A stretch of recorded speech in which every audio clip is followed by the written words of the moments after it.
नमस्कार साथियों। आज के वीडियो में हम चर्चा कर रहे हैं कि अज्ञान क्या है।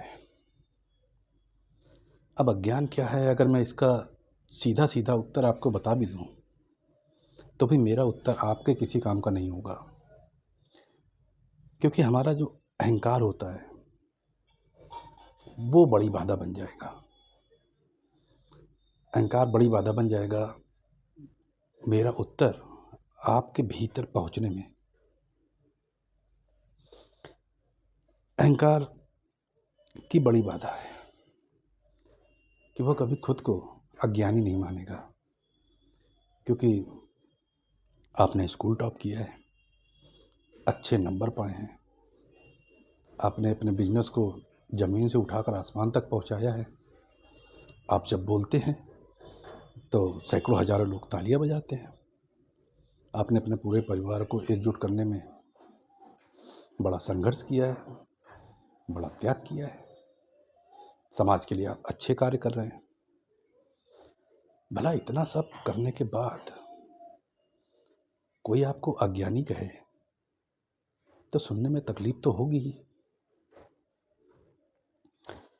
इसलिए जब कोई संत, सदगुरु, साधु, सन्यासी हमें अज्ञानी कहता है तो हमें बड़ा बुरा लगता है कि इतना सब करने के बाद, इतनी ऊंची शिक्षा प्राप्त करने के बाद मुझे अज्ञानी कैसे कह रहे हैं। दोस्तों, भगवान बुद्ध ने जब 6 वर्षों की कठिन तपस्या के बाद ज्ञान प्राप्त किया तो लोगों ने उनसे पूछा कि आपको क्या ज्ञान प्राप्त हुआ है। तो भगवान बुद्ध ने उनसे कहा कि मुझे ज्ञान कुछ नहीं प्राप्त हुआ, बस मेरा जो अज्ञान था वो अज्ञान मिट गया है, समाप्त हो गया है। अज्ञान का अर्थ सीधे सीधे शब्दों में अगर मैं आपको बताऊं तो आपका वह ज्ञान जो या तो बदल जाएगा या समाप्त हो जाएगा,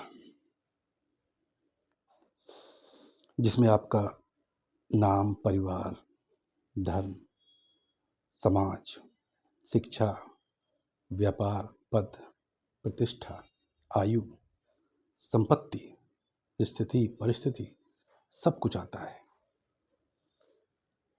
अब इसे समझने के लिए एक उदाहरण लेते हैं। जैसे कि मान लीजिए आपने अच्छी शिक्षा प्राप्त करके आप डॉक्टर बने, तो जब भी कोई अनजान व्यक्ति आपसे पूछेगा कि तुम कौन हो, तो आप सीधे सीधे बताएंगे कि मैं डॉक्टर हूं। जबकि अब डॉक्टर अपने अस्पताल में हैं, जिन लोगों के साथ आपने शिक्षा पाई उनके लिए हैं, लेकिन घर में आप किसी के पिता हैं, किसी के बेटे हैं, किसी के भाई हैं,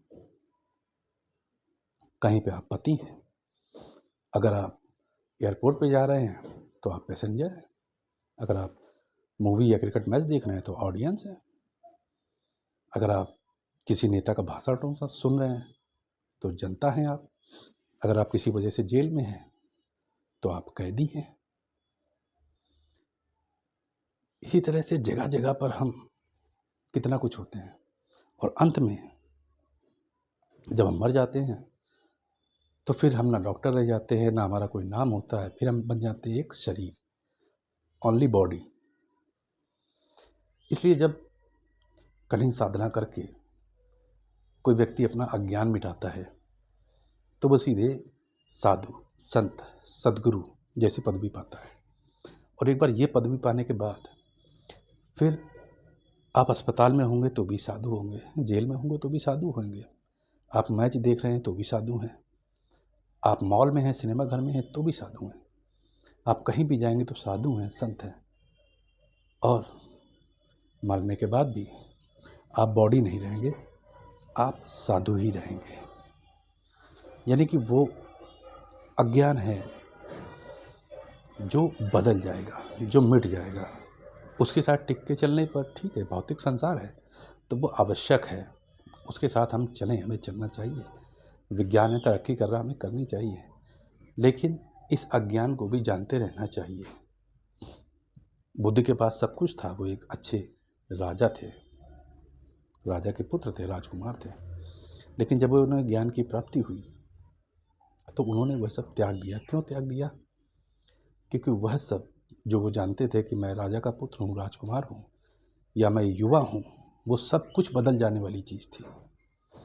तो उन्होंने उस अज्ञान को हटा के, जो हटा उनका, जब उन्हें ज्ञान की प्राप्ति हुई तो वो उस ज्ञान के साथ हो लिए। मैं नहीं कहता कि आपको अज्ञान को हटा के भगवा कपड़ा धारण कर लेना चाहिए, नहीं, लेकिन हमें अज्ञान को जानते रहना है। अपनी किसी बात पे अड़ नहीं जाना है कि नहीं मैं यही हूँ। बस जब हम किसी बात को, अपने आप को कुछ समझ के कहीं लड़ते हैं, झगड़ते हैं, तो वो सारी की सारी लड़ाइयाँ हमारे अज्ञान की होती हैं। इसीलिए साधु संत सद्गुरुओं ने हमेशा अज्ञान मिटाने को कहा है और स्वयं को जानने के लिए कहा है। एक बार जब हम स्वयं को जान लेते हैं, ज्ञान प्राप्त कर लेते हैं, ज्ञान का मतलब आत्मज्ञान को प्राप्त करना। जिसने अपने आप को जान लिया, फिर वो इस संसार में किसी भी परिस्थिति में रहे, वो हमेशा सही निर्णय लेगा, हमेशा खुश रहेगा। एक मानसिक शांति उसके भीतर हमेशा बनी ही रहेगी। इस वीडियो को मैं इन्हीं शब्दों से समाप्त करता हूँ। धन्यवाद।